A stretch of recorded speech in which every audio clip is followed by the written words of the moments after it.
Welcome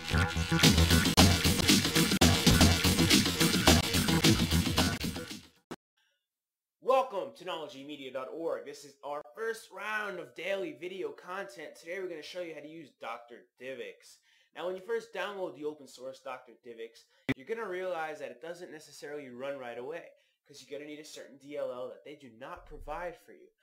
Because it's open source, the folks at the site can't give it to you. But if you browse around knowledgemedia.org, you just might find it. Now that you can get it running, we're actually going to open up Dr. Divx right here. And we're going to click import and import our video file. Now that our video file is imported, we're going to want to, if you have an optional subtitle track, you can go right here to import it and open it up. And now you can have your little subtitles running down the video if you're watching something like, I don't know, Enter the Cricket. But if you have a high definition TV and this video you already have is in HD, you might want to keep it in HD and use the magic of Divx to shrink down that file size. This is a great option for video ripping from TV shows that you download legally, of course. And then you have the option for handheld or portable. For instance, if you have something like a Zen Vision and you want to get that down to a good size to put it on that Zen Vision or that Arcos or that Vision M or Jiminy, if those play Divx, put it on there using that option. Now you have to choose your compression quality. High quality, best quality, extreme quality, insane quality. The fastest mode, the compression quality, is going to be half, 50% the compression quality of the highest setting. Of the better setting rather. The highest setting is just insane as it's described. What's my tie? But the insane quality is going to give you insane quality yet be at a high file size and take a long time to encode. You also have the option to constrain your video file to a certain size. So if you're trying to fit a video onto perhaps a thumbstick or even for download on a vidcast, you might want to choose this option. If you have a 300 meg video but you know you only have web space for 150 megs, put that in. But if the video file originally was very large, you're going to sacrifice file size. Next thing we're going to do is now go to the advanced menu. In this menu we have the option to crop our video. Now you might want to do this in a video editor, so we're not going to actually do this here, so we're just going to skip right over that. Now you set your resolution. Since the purpose of encoding in Divx, in my mind, is usually get file size down, you don't want to set the resolution much higher than it already is. And if you do set it extremely high and you don't care about file size, it's going to take a long time to encode, use a lot of PC usage, and I have heard a lot about people's PCs crashing, and we have had that problem running on fairly good systems here. We tried to jack up the resolution to 1024 by 768 on a video file, and we even went higher than that, I think, and it went a little crazy. On a video that was originally a very small resolution, so if it's close to it, you should be fine. So now after you set your resolution, you have these resize filters. What are resize filters? We'll explain to you. There are three basic ones that you have the option of choosing here. Well, that we're going to explain for you rather. There's the bilinear filter, which is, it's a soft filter, and it's best used to downsize an image. So if you have a big, huge video, you want to shrink it down, the bilinear filter will do the best job for that. Then you have the bicubic filter.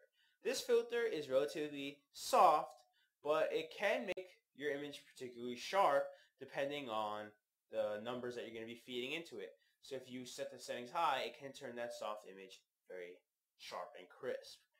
The last one we have is the Lanczos filter. Now this is usually used to resample audio, but in this case it tends to be sharp, but not as sharp as the bicubic filter.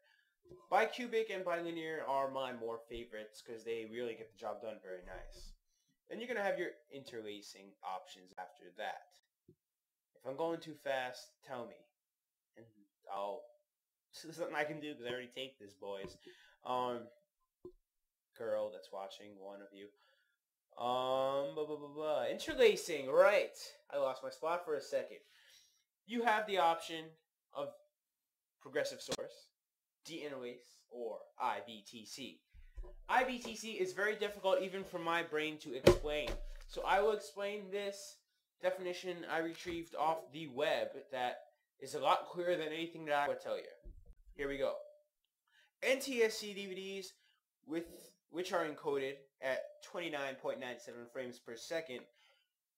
Usually, this is TV-based material, like documentaries or TV sports. To be converted to NTSC film at 23 frames per second, so it will play smoothly without interlacing when converted to DivX or another format. IVTC is basically mandatory if you plan on converting an NTSC 29.97 frames per second video.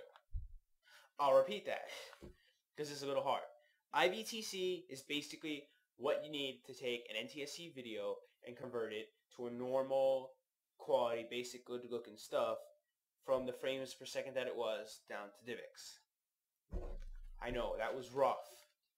Maybe not as rough as I thought, but I have I don't know, and I just hit the mic and that just caused some weird sound to go on down there. And we are running at 6.5 minutes. Wow, this is going way too long than I thought.